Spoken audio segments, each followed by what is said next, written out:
The Anker 621 MagGo battery has been a fantastic MagSafe accessory once I got past one kind of big major issue up front. This has been a really convenient accessory to have for keeping my iPhone topped off on the go. I originally purchased this because I was plugging a microphone into the USB-C port of my iPhone, and so I couldn't keep it plugged into power, and so I needed a way to wirelessly charge, and this provided a great way to do that. Alternatively, it's also great for when you're traveling. I've used this on planes to have a way to power my phone while I'm on the flight, or just when you're traveling and you're going to be in and out of meetings. It's a great way to keep your iPhone topped off. It's been really handy for that. Or my kids have used it when they get to the end of the day and their iPhone isn't quite going to last through the day. It's been great to snap onto the back of their phones to keep them topped off with power so they can make it through the day. It's been a great accessory for that. It's 5,000 milliamp hours, so larger than the battery in your iPhone, which means it can charge from 0 to full with no issues and still have a little bit of power left over. The retime charge on this varies depending on what type brick you plug it into. It doesn't come with a brick from Anker, although Anker sells lots of fantastic power bricks that you can purchase. But the retime charges are going to be about 2 hours plus, depending on what wattage your charging brick is. So it's a little slow, in my opinion, with the ones I've used. I've used kind of some of the smaller bricks, and it's taken a really long time. So if you're using a larger power brick, expect about 2 hours, 2 hours and a half to recharge it.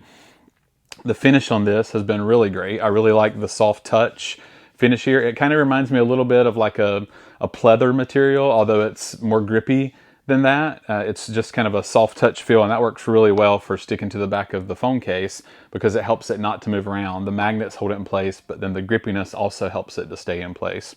And so that's been really nice. It's also kind of a slim package for how much additional battery power you're getting. It definitely is going to add some bulk and weight to your phone, but I've carried this around in my pocket with no concerns.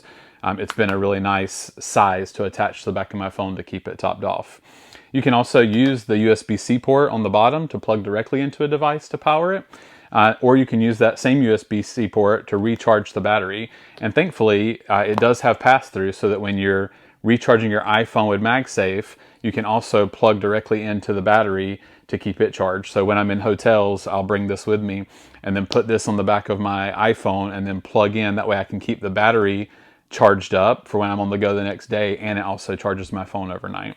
It's a really nice feature. You can't charge with MagSafe and the USB-C port charging another device at the same time. It will pick the USB-C port and just charge that device instead. So it's just know that you can't charge two devices, but that's okay. Most people wouldn't expect this accessory to do that. I did have one major issue when I first purchased this. I would apply it to the back of my phone and it would charge for about 30 seconds to maybe 2 minutes. And then the indicator lights on the bottom would start blinking, indicating that there's some issue and it's not charging. I went through this situation or this problem for multiple months and then finally decided it was just not a great product and not something I would recommend to others. Some people online had the same issue and said that was just a defective battery and the Anker would replace it. So after doing some troubleshooting of trying it with different cases and trying it directly on the back of my phone itself, I determined it's absolutely the battery that's the issue and contacted Anker. They immediately replaced it after verifying those same troubleshooting steps, immediately replaced it with no charge to me. They did send a refurbished unit, so it wasn't a brand new unit, but it looks brand new and functions just like a brand new unit.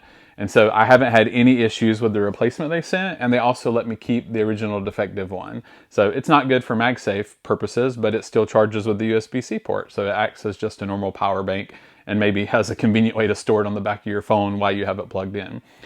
So the warranty has been great on this. They replaced it with no issues, very few questions asked, just some normal troubleshooting steps to make sure it's not your case or not something wrong with your phone. And speaking of cases, you do need to have a MagSafe compatible case like this UAG civilian case I'm using here so that it will attach correctly and pass the power through correctly. If you have a thicker case or maybe a pop socket or a case with something built into the back of it, it won't be able to charge your phone. In that situation, you could just take the case off the back and then apply the MagSafe battery directly to the back of your iPhone if you want to use this type of accessory. The Anker 621 has really been a fun accessory that's come in handy, and it's just been so convenient to keep your phone topped off or to power your phone when you can't use the USB-C port, or to just top your phone off when you get to the end of a long day and your battery can't make it through the day. So I'd highly recommend this accessory if you're looking for something to wirelessly charge your iPhone.